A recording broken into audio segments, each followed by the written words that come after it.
चलिए जी, अभी आप लुगाई पर का गुस्सा थूक दीजिए। थूक दीजिए। तू क्या आगे बोलो। आगे आप अपनी लुगाई को अभी गुलाब दो नहीं। असले पोरखळ करत नाही मी कधी। अरे मला यांच्याकडनं काही गुलाबाचा फुल बिल नकोय। ये सब छोड़ दो, ये सब छोड़ दो। भाभी साहब गुस्सा मत करो, भाभी साहब शांत शांत। भाई साहब मैं क्या बोल रहा हूँ, ये गुलाब का फूल तो दीजिए। तुम्हाला काही सांगू नका, आधीच मला डोकं फिरले आणि त्यात तुम्ही उगाच अरे काय जोरात लागलंय। बघ जरा माझं नाक वगैरे फुटलंय का? राजस्थानी मराठीत बोलतोय। काहीतरी गडबड आहे नक्की। हा आमच्याशी अशी मस्करी करताना लाज नाही वाटली तुम्हाला? तुमच्यासारख्या फ्रॉड लोकांना पोलिसांच्या ताब्यात द्यायला पाहिजे। अरे हो, तुम्ही तर पोलिसांच्या ताब्यातच आहात, वेगळं कशाला द्यायला पाहिजे? या पोलीस अधिकारी आहेत। माफ करा हो, माफ करा आम्हाला। आम्ही हे कुणाच्या तरी सांगण्यावरून केलंय, खरंच माफ करा आम्हाला। मुकाटपणे कबूल करा, कोणाच्या सांगण्यावरनं केलंय? बोला, कोणाच्या सांगण्यावरून केलं? दोन लहान मुलं होती का, इरा आणि ईशान, त्यांच्या सांगण्यावरनं केलं? नाही नाही नाही, कोणत्याही लहान मुलाने नाही सांगितलं आम्हाला। मग नक्की गार्गी असतात। गार्गी नावाच्या मुलीने तुम्हाला नाटक करायला सांगितलं ना? नाही, गार्गी नावाची कोणी नव्हती। नाही, हे कुणी केलं हे आपल्याला शोधून काढायलाच पाहिजे। मी काही काळजी करू नका माजगावकर, ते इन्स्पेक्टर जगताप आहेत ना, आत्ता त्यांना फोन लावते, ते बरोबर या दोघांकडनं खरं वदवून घेतील। नाही, आम्ही कोणाला ओळखत नाही, आम्हाला जाऊ द्या, माफ करा। माफ करा आम्हाला, आम्ही पुन्हा असं नाही करणार। खरं काय ते सांगा बऱ्या बोलात। काय हरकत नाही, सांगायचं नसेल तर पोलीस स्टेशनला जाऊन सांगा। चला चला पोलीस स्टेशनला। भैरवी, भैरवी? मी तिची मैत्रीण आहे, तिच्याच सांगण्यावरून आम्ही इथे आलो आहोत। काय आहे ह्या पोरांच्या पोरखिळ्यात भैरवी सामील झाली?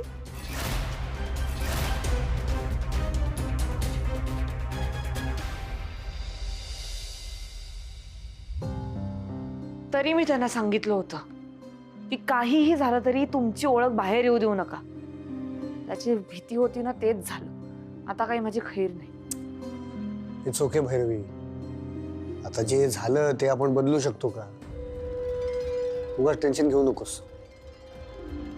भाऊ, वी आर विथ यू।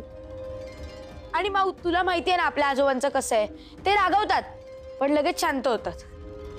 पण आज बाबा खरंच खूप चिडणार आहेत माझ्यावर। जाऊ दे, मी खाईन ओरडा, पण आपण जे ठरवलंय ते पूर्ण होईपर्यंत येणाऱ्या परिस्थितीला सामोरं जाऊ। तुझ्याकडून ही अपेक्षा नव्हती भैरवी।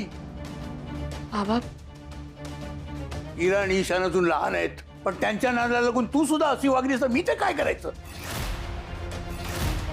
त्यांच्यासमोर मला लाजीरवाणं वाटेल लोकांचा, याचा थोडा सुद्धा विचार नाही केला तू? आजोबा, तुम्ही माऊला नका ना ओरडू प्लीज। ह्या सगळ्यात आम्ही पण तिच्याबरोबर सामील होतो। हो बाबा, मी सुद्धा यांच्यासोबत सहमत आहे। मलाही वाटतं की तुम्ही लग्न करायला हवं। हे बघा बाबा, मुलांकडनं जी नकळतपणे चूक झाली ती आम्हाला चूक नाही वाटत आहे। कुठेतरी तुमच्या मानसिक एकटेपणाचा आम्हीही विचार केला नव्हता जो या दोघांनी केला। अरे हा कसला एकटेपणा? गोकुळासारखं भरलेलं आहे आपलं घर। मी एकटं राहायचं ठरवलं तर तुम्ही मला एकटं राहू देणार नाही। या घरात इतकी माणसं असताना आणखी दुसऱ्या कोणाचीच गरज नाही। तसं नाही बाबा, पण आम्ही सगळेजणच आपापल्या व्यापात बिझी असतो। हो बाबा, आम्ही सगळ्यांनीच तुम्हाला आईच्या फोटो सोबत बोलताना बघितलंय। तुम्ही आईला मिस करता अशी समजूत घालून आम्ही गप्प बसायचो. पण बाबा, खरं तर तुम्ही त्या नात्याला मिस करताय. आणि आता आम्हाला मनापासून वाटतं तुमच्या सुद्धा आयुष्यात तुमचं सुख दुःख शेअर करायला एक तुमचं हक्काचं माणूस असायला हवं. का आपली सगळी तुम्ही हक्काची नाही आहेत का माझी? बाबा, एका नात्याची रिप्लेसमेंट दुसऱ्या नात्याने नाही हो. कुठल्याच नात्याची रिप्लेसमेंट होत नसते. कारण आपल्या आयुष्यात आलेल्या त्या त्या नात्याचं त्या व्यक्तीचं एक स्थान असतं. बरोबर आहे, पण ते स्थान अबाधित ठेवून आपल्या आयुष्यात आणखीन कोणीतरी दुसरी जागा नाही का निर्माण करू शकत? बाबा, जेव्हा आई गेली तेव्हा तुम्ही आमच्या सुखाचा विचार केला. आम्हाला कधी आईची उणीव भासू दिली नाही. पण तुमच्या आयुष्यातली तुमच्या साथीदाराची उणीव आम्हाला दिसली नाही हो. बाबा, तुम्ही आणि निवेदिता मॅम जर एकत्र आलात तर मुलांना सुद्धा एक परिपूर्ण कुटुंब मिळेल. हो, जेव्हा आजी इकडे होती ना तेव्हा किती मस्त वाटत होतं. स्वप्नामुळे आपल्या कुटुंबावर इतकं मोठं संकट आलं होतं, तरी सुद्धा आपल्या बरोबरीने होत्या त्या. बाबा बघा ना, तुमच्या माझ्या नात्यातला दुरावा मिटवला त्यांनी. माझ्या आणि भैरवीच्या नात्यातली तेढ कमी केली त्यांनी. तुम्हालाही माहितीये, आपल्या घरातल्या समस्या त्यांनी स्वतःच्या अडचणी असल्यासारख्या आपुलकीने सोडवल्या हो. आणि आजोबा, आम्हाला अशीच आजी हवी हो. हो, बस, तुझ्या सगळ्यांचं बोलून झालं असेल तर आता मी बोलू एकदाच आणि शेवटचं. पहिली गोष्ट, माझ्या लग्नाचा चाललेला विषय बंद झाला पाहिजे. आणि त्यासाठी तुम्ही जे जे प्रकार केलेले आहेत ते सगळे थांबवा. आत्ताच्या आत्ता थांबवा. पण बाबा, हे माझं आयुष्य आहे आणि माझ्या आयुष्याचे निर्णय मला स्वतःला घेऊ द्या. तेवढा मी सक्षम आहे. माझा निर्णय झालाय. मी यापुढे एकटा राहणार आहे. मला कुठल्याही जोडीदाराची गरज नाहीये. हो बाबा, पण तुम्हाला हे आत्ता असं वाटतंय. आणखी काही वर्षांनी अगदी जगाच्या अंतापर्यंत माझं मत हेच राहील. त्यात काही बदल होणार नाही. मी कोणाचं ऐकून घेणार नाही आणि चुकीच्या गोष्टी तर मी अजिबात खपून घेणार नाही. हे बघा बाबा, मला मान्य आहे, मी जे काही केलं त्यात माझा हेतू कितीही चांगला, कितीही खरा असला तरी ठीक आहे, माझी पद्धत चुकली. पण तुम्ही हा विचार करा, ज्या क्षणी तुम्हा दोघांना संशय आला की ते दोघं त्या कॅफेमध्ये तुम्हाला फसवायला आले, तेव्हा तुम्ही दोघांनी एकत्र येऊन त्यांना फैलावर घेतलं होतं. याचा अर्थ तुमचे विचार कुठेतरी जुळले होते, पण तुम्हालाच हे नाही समजलं. त्या क्षणी तुम्ही आपसातले मतभेद सगळे विसरून गेला होता. सॉरी बाबा, पण हा जो काही निर्णय आहे तो आम्ही केवळ तुमच्यासाठी घेतोय. आणि एक गोष्ट मात्र लक्षात ठेवा, यात आमचा किंवा मुलांचाही काहीही स्वार्थ नाहीये. इरुशन चला.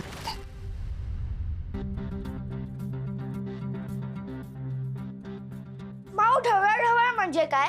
अगं, ढवळा ढवळ म्हणजे इंटरफिअर. हो ना माऊ? आपण कोणीच लागत नाही का त्यांचे? असं कसं बोलू शकतात आपल्याशी ते? ठीक आहे अनिश, बाबांचं सुद्धा काही चूक नाहीये.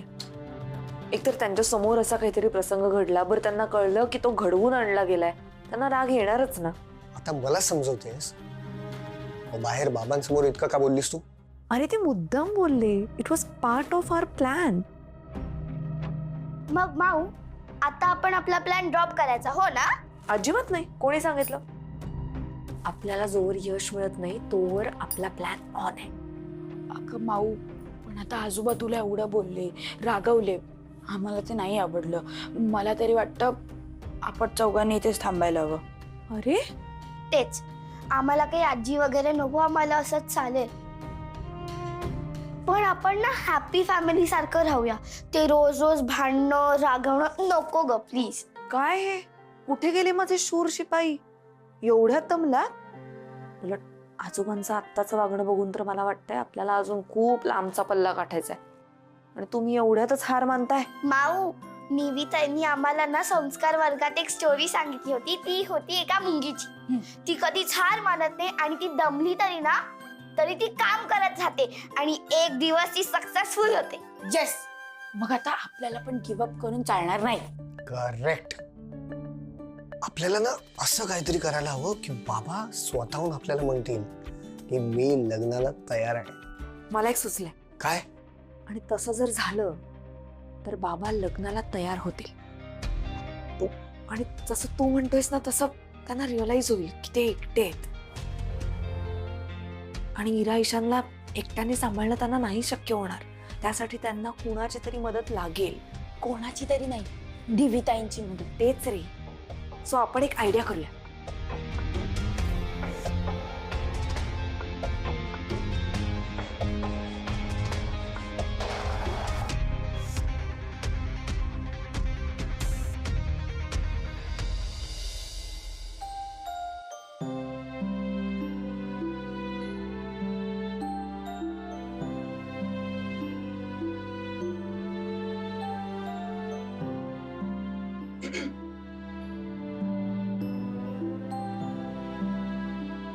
बाबा, तुम्हाला वाटतंय आम्ही तुमच्या आयुष्यात ढवळाढवळ करतोय,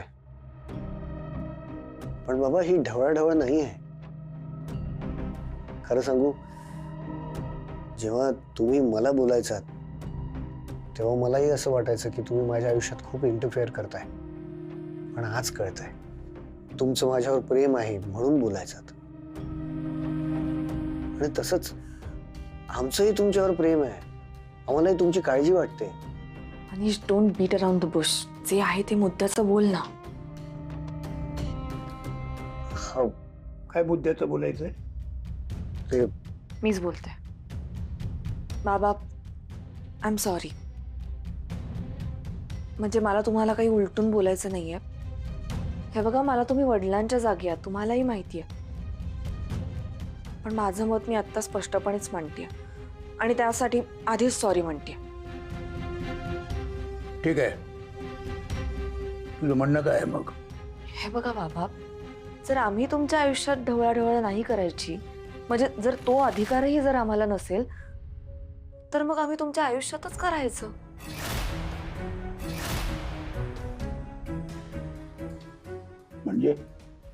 म्हणजे आपण एक फॅमिली आहोत. एकमेकांच्या चांगल्यासाठी आपण बोलतो, आपली मतं मांडतो. आणि कुटुंबात कोणाचंच आयुष्य एकट्याचं असं नसतं ना. एकत्र राहिलो तर ढवळाढवळ होणार, जे तुम्हाला आवडणार नाही. म्हणून आम्ही एक निर्णय घेतलाय. कसला निर्णय? मी आणि अनिश बेल्जियमला जातोय. मग आमचं काय? अरे, तुम्ही आजोबांसोबत राहाल. बाबा तुमची छान काळजी घेतील आणि तुम्ही सुद्धा आजोबांची नीट काळजी घ्याल की, हो की नाही? चांगला निर्णय घेतलाय तुम्ही दोघांनी. तुमचं आयुष्य आहे, तुमचं भविष्य आहे. इरा, ईशान, संयमी यांची जबाबदारी माझी आहे, तुमची नाही. मी त्यांचा चांगला सांभाळ करेन, व्यवस्थित करेन.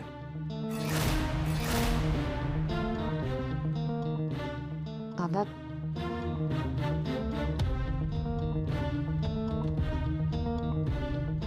सॉरी बाबा, मला खूप त्रास होत होता रे हे असं बोलताना त्यांच्याशी. ग माऊ, टेन्शन का घेतेस? आपल्याला हेच हवं होतं ना. So chill. आणि आजोबा या गोष्टीवर नक्की विचार करतील. पण हा विचार फक्त इथून सुरू होऊन चालणार नाही. आपल्याला तिकडे सुद्धा इमोशनल ड्रामेबाजी करावी लागणार आहे. म्हणजे तुझ्या डोक्यात काहीतरी शिस्त आहे. You have a plan. Am I right?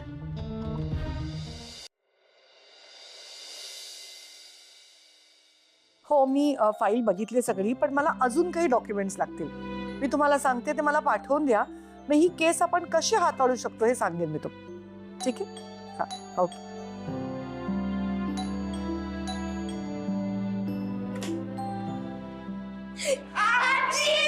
अरे, ईशान! अरे भैरवी, अरे बस ना, बस बस, ये भैरवी. अरे आजी, आय मीन निविताई, तुम्ही गेल्यापासून ना आम्हाला करमतच नाहीये. हो ना, काय सांगू आजी. म्हणजे निविताई, काय सांगू, खूप आठवण येत होती हो तुमची. हिरो ईशान, अरे काय चाललंय तुमचं? आल्यापासून आजी आजी काय करताय? हो, तुम्ही आतापर्यंत मॅडम ना निविताई म्हणत होतात ना. माझा हे आजी काय लावलंय नवीन? हिरो ईशान, मी तुम्हाला आधीच बजावलंय हा. इथे आल्यावर काही चुकीचं वागायचं नाही. Madam sorry. ठीक आहे. बरोबर बोलतात भैरवी मॅडम. मॅडम, काय गो गार्गी, तू भैरवीला नेहमी भैरवी ताई म्हणतेस ना, मी मॅडम काय मध्येच? अगं हो मावशी, ते सगळं आधी होतं. उगाच ताई, काका, आजी, आत्या असं म्हणत नसलेली नाती कशाला जोडायची. सर आणि मॅडमच ठीक आहे. तरी सुद्धा हा विषय तर इथेच थांबवा, कळलं सगळ्यांना? भैरवी, अनिश, म्हणजे तुम्ही आलायत त्याच्याबद्दल मला खरंच खूप आनंद वाटतोय. पण अचानक कसं काय तुम्ही मुलांना घेऊन आला? ऍक्च्युली आम्ही तुम्हाला म्हणूनच भेटायला घेऊन आलोय. हट्ट करत होती दोघंही, तुम्हाला भेटायचंय, तुम्हाला भेटायचंय. म्हटलं मग जाता जाता भेटून घ्या. जाता जाता म्हणजे? आता आम्हाला मावशी आणि काका बोर्डिंगला पाठवणार आहेत. बोर्डिंगला?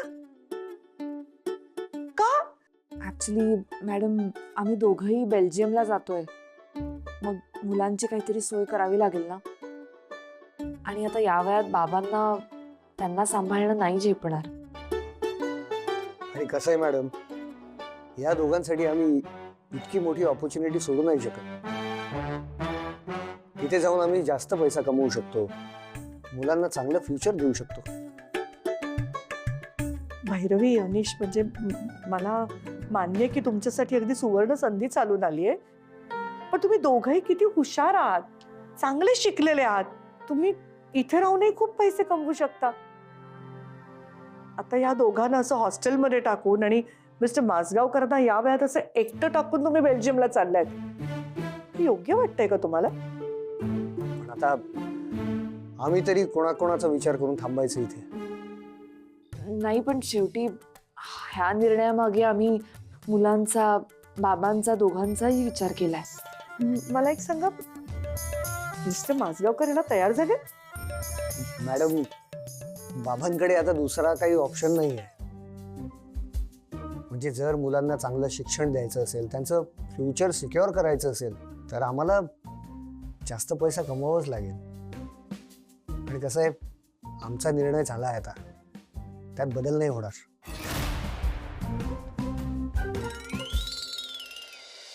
बर काय मुलांनो, झाली ना भेट? चला निघूयात आता आपण. अगं हो, पण असं काय करताय तुम्ही? थांबा ना, काही तुम्ही चहा कॉफी काही घेतला नाही? नको मॅडम, खरंच नको, आम्हाला उशीर होतोय. ते काय मॅडम, आमची विजाची प्रोसिजर आहे ना, त्याची अपॉइंटमेंट आहे. सो तिथे वेळेत पोचायला हवं. नाही, आम्हाला इकडे राहू दे ना. हो ना, म्हणजे बघा, तुम्हा दोघांचं काम झालं की या आम्हाला घ्यायला. अरे असं काय करताय? त्या दोघींनाही कामं असतील आणि तुम्हाला कबूल केल्याप्रमाणे आणलं ना मी. चला आता पुरे. भैरवी प्लीज, त्या दोघांची इच्छा आहे ना माझ्याजवळ थांबायची, थांबू दे ना त्यांना. तुम्ही दोघं खरंच त्यांना नंतर न्यायला या. पण त्रास देतील ते, म्हणून म्हटलं. मला काही त्रास होणार नाही त्यांचा, थांबू दे त्यांना. तुम्ही राहाल ना शाण्यासारखे? नक्की ना? हो. निघतो. हो, येतो. बर.